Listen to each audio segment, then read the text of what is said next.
At Christmas, my mom asked, "Why did you show up?" Saying, "Your 9-month-old baby makes everyone uncomfortable." My dad smiled and added, "She's right, you should sit this one out." I said, "Then I'll stop paying for your lifestyle." They laughed until I hadn't even gotten my coat off when it started, because the second I stepped inside my parents' place, my mom, Linda, looked at me and asked flat out why I'd even bothered coming to Christmas, saying my 9-month-old daughter made people uneasy, and my dad, Frank, didn't even look away from the football game before smirking like it was a joke and backing her up by telling me to sit this one out. So I calmly told them that was fine, but if that's how they felt, then I'd be done paying for the way they all lived, which made them laugh until it didn't, because the truth landed harder than they expected. Linda was standing by the tree with a wine spritzer in her hand, barely giving me eye contact, staring at my daughter like she didn't belong there at all, even though the baby had just woken up from the drive with rosy cheeks from the cold and one tiny hand gripping my scarf, not crying or fussing, just quietly taking in the lights and decorations. But none of that mattered to Linda when she repeated that my baby made people uncomfortable.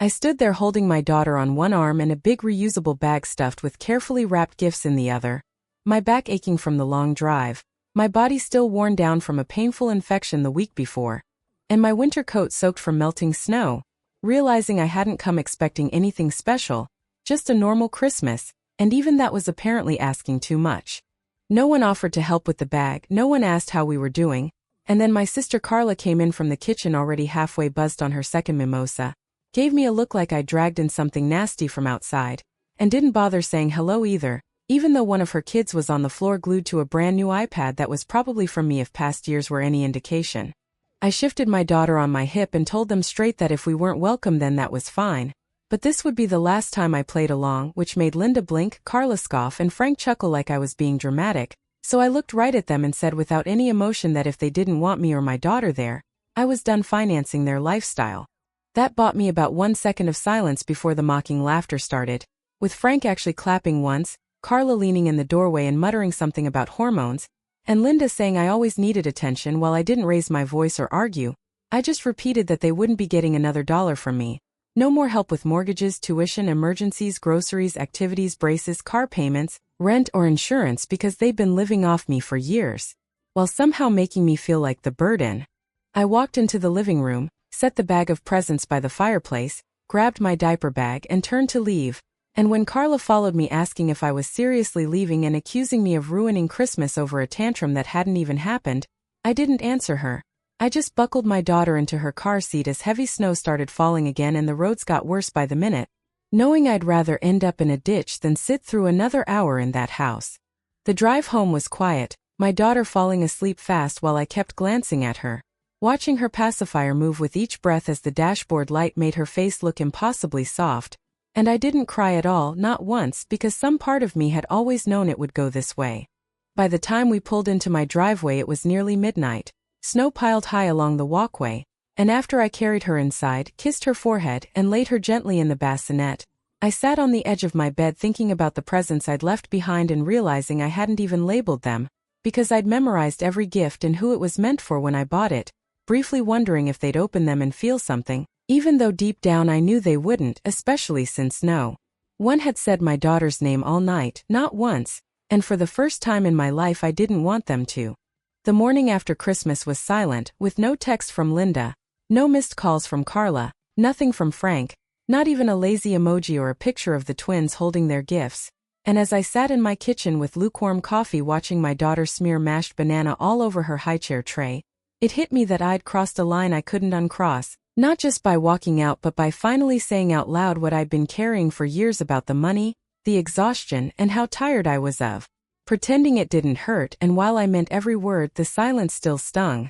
not because they didn't reach out, but because of how fast they moved on. By that evening I stopped checking my phone and shut it off, and that night I fed my daughter mashed carrots, gave her a bath and watched her fall asleep with her fingers curled around mine, whispering to her that she'd never grow up thinking that kind of love was normal and that I promised her better. The next morning came the knocking, loud and repeated, nothing friendly about it, and after checking the baby monitor to see my daughter still asleep, I walked barefoot to the door, cracked it open, and almost shut it again when I saw my whole family on the porch, with Linda holding a Tupperware container like an offering, Frank slouched with his hat pulled low and eyes half closed, Carla standing behind them with her arms crossed while the twins threw snowballs at each other, and her husband, Mike, sitting in their van with the engine running like he had no intention of staying. And without saying a word, I opened the door just enough to let them in as they filed past me like nothing had happened, while Linda made a point of carefully taking off her boots on the mat.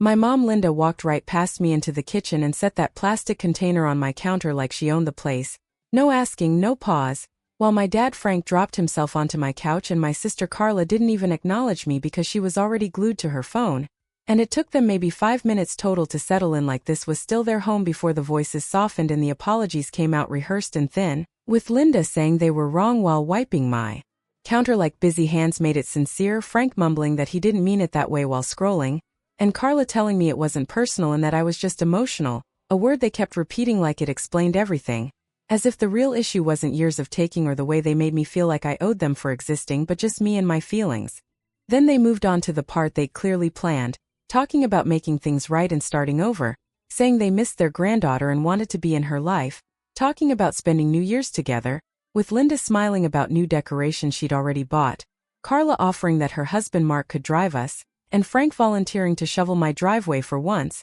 and the whole thing felt like smoke because even though they never said it out loud I could feel what they were circling, the mortgage payment coming up, Carla's son needing tuition help again, Linda's car making a strange noise, gas and groceries costing more. All of it hanging in the air while I sat there holding my daughter, nodding when expected, acting like I was thinking it over.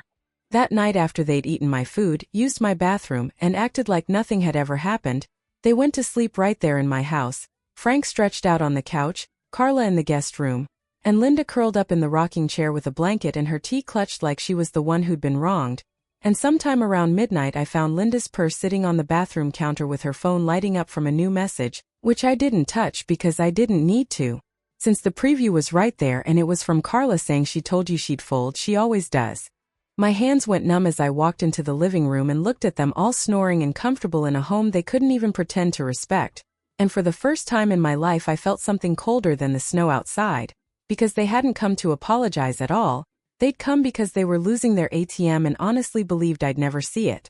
By morning it was like they'd never been there except for the faint smell of their leftovers in the kitchen. No note, no thanks, just an empty guest bed, a half-used roll of toilet paper, and a wine glass in the sink with lipstick I didn't recognize, and they left right after breakfast with Linda mumbling she'd call soon, Carla forcing a smile before reminding me her son's tuition was due again next week like it was my responsibility, and Frank never looking up from his phone as he got into their SUV while I stood in the doorway holding my daughter tight against my chest, watching the car disappear as she stayed quiet like she'd been all week. After I closed the door something inside me just stopped, and I slid down to the floor in the hallway and sat there for 20 minutes without moving. Not crying or feeling dramatic, just tired in a way that went deeper than sleep.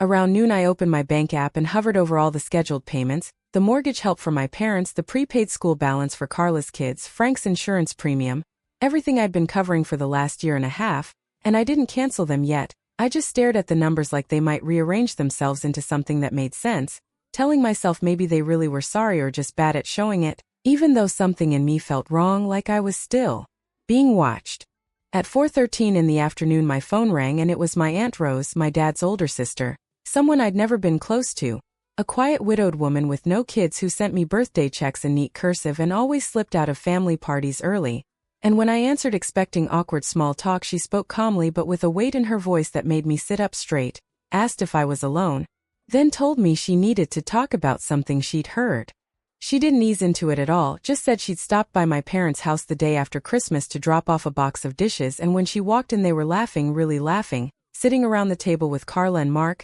drinking leftover wine and talking about how dramatic I'd been, with Linda calling me hysterical, Frank saying I thought they needed me and that I'd come crawling back, and Carla saying I was broke emotionally not financially, and that was the worst kind because I'd crack first. I didn't say a word as Rose went on explaining they'd planned it out, that they were going to give me a few days and then show up acting sorry to pull me back where they wanted me, with Carla joking about bringing the kids because that always worked, Linda rolling her eyes about how soft I am when it comes to family, and Frank saying they had me wrapped, a word that hit harder than anything else. Rose paused and told me she hadn't planned to call because she didn't like getting involved, But after hearing how confident they were in manipulating me, she couldn't stay quiet, admitting she'd always known they used me but hadn't realized how deep or cruel it had become. And as I sat there staring out the window at the bare trees swaying while my daughter slept in the next room, something inside me collapsed and then something steadier took its place. And all I said was thank you, believing her when she said she'd be there if I ever needed anything.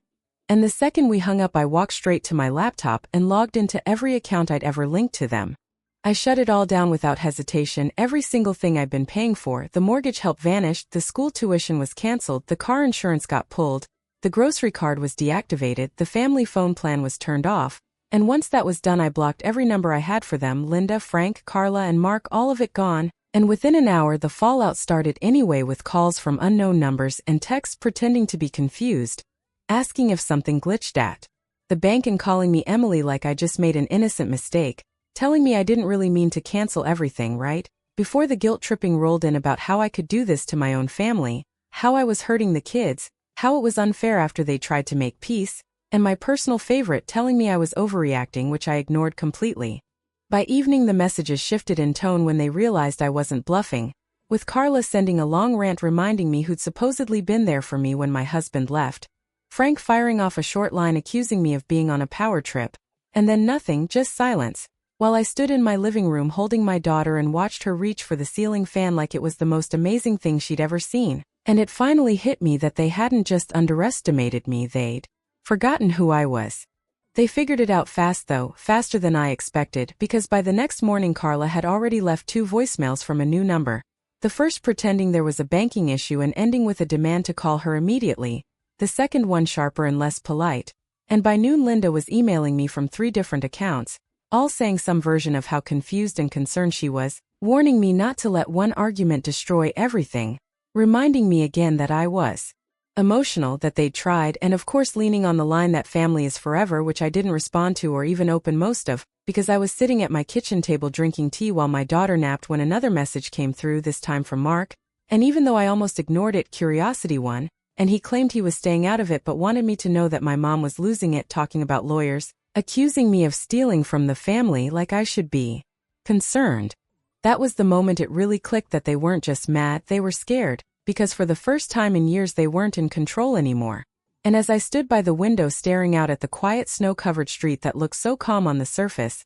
I knew this was far from over. That afternoon the texts started coming from more unknown numbers saying things like "hope you're okay and we should talk," warning me that my mom wasn't well and accusing me of hurting everyone with this stunt. So I turned off my phone and did something else instead, logging into every financial account I'd ever connected them to: banks, phone carriers, utilities, school portals, medical billing, subscriptions, grocery cards, every single string they could pull, and I cut them all, even removing my name from the emergency contact forms at the school Carla's twins went to,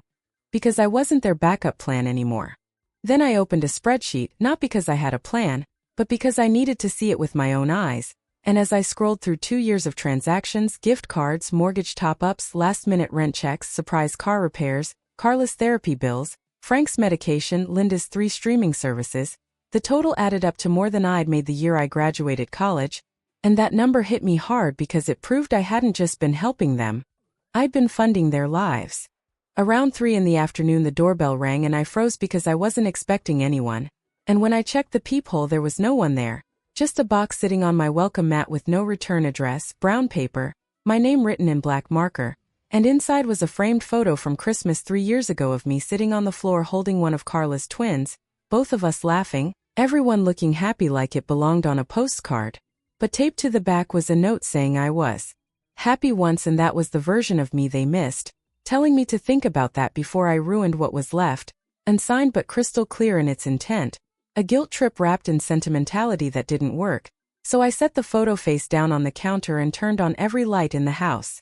That night I moved my daughter's crib into my bedroom, not because I thought they'd do something reckless, but because I didn't trust them not to either. And after she fell asleep I sat on the couch scrolling until I saw a post from an old family friend about how sad it is when people forget who raised them, vague but obvious, with familiar names in the comments agreeing and Linda's name popping up more than once, already spreading her version of the story. And instead of panicking I leaned back and smiled because she had no idea how much worse it was about to get.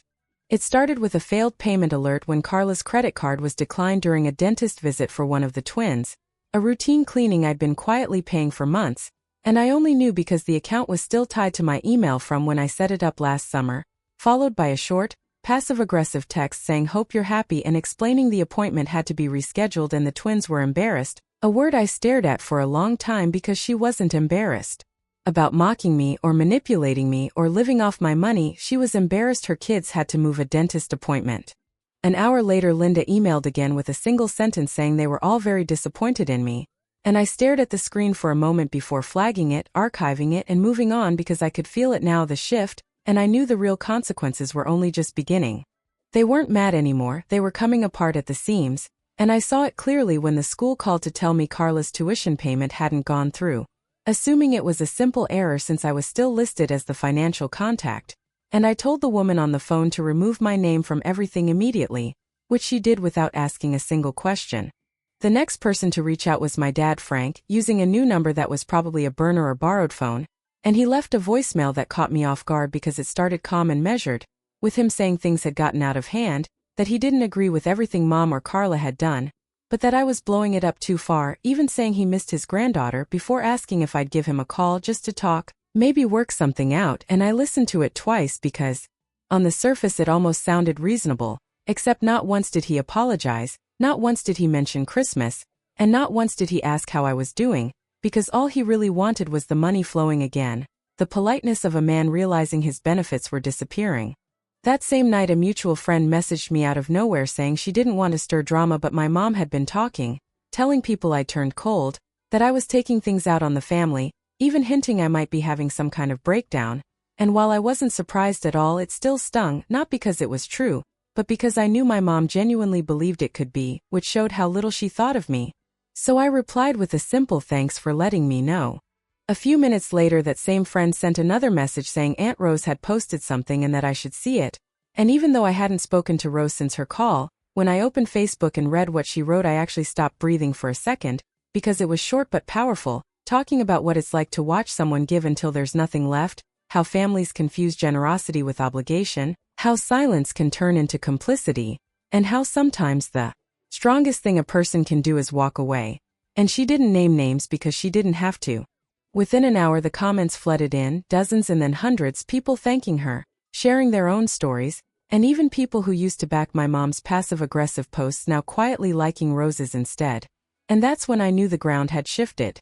That night, my mom sent one last message from yet another email address saying this didn't have to go any further, asking not to air dirty laundry, telling me I wasn't this person and that I was better than this. And as I stood there holding my daughter and reading those words, it finally clicked that they hadn't just lived off my money, they'd built a whole version of me in their heads, someone endlessly giving, endlessly forgiving, endlessly available, and they didn't love me, they loved the role. So when the role disappeared, so did their patience.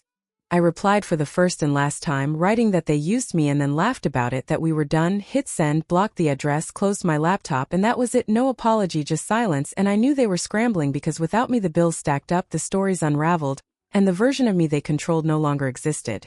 The silence lasted 3 full days, no calls, no texts, not even another burner number. And that's when I understood how deep their need for control ran, because silence wasn't surrender, it was a tactic meant to make me doubt myself. But this time it didn't work since I was already past guilt and fear and had finally seen the truth, that they didn't want the real me, the father who got through every lonely night of early parenthood alone, the one who held them together while they slowly took him apart. They just missed access. On the 4th day, with snow falling again, there was a knock at the door, and when I opened it I wasn't met with another demand but with Aunt Rose standing there, her husband beside her holding a casserole under his coat, and behind them my 2 adult cousins carrying grocery bags, small gifts, and a wrapped box with my daughter's name written in bright letters. And for a moment I just stood there stunned until Rose smiled and said they figured I probably hadn't had much of a break lately, and I let them in. No one interrogated me, no one mentioned my mom or Carla, they just filled the house with warmth,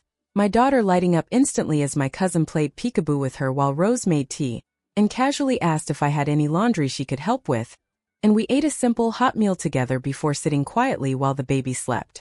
When I finally asked Rose why she really came, she shrugged and said family shouldn't be conditional, and that she was wrong for staying quiet all those years, then told me my mom had called her screaming the day before, cutting her off, accusing her of poisoning me and destroying the only thing holding the family together. And Rose had calmly told her the truth, that the only thing holding it all together had been me. And I had finally stepped away. That night after they left, I sat in the nursery watching my daughter sleep, her tiny hand curled around her blanket, wondering if that sensitive part of her everyone judged wasn't weakness at all, but awareness, like she could feel when love came with strings, because she hadn't cried once that evening. And before bed I opened the box they'd brought to find handmade toys, a framed photo of us, and a short card in Rose's familiar cursive saying "You're not alone. Not anymore," which I placed on the shelf above the crib. And for the first time since Christmas I slept straight through the night, no guilt, no second-guessing, no checking my phone, just peace, the kind that comes when you finally stop begging people to love you properly and start loving yourself enough to walk away when they won't.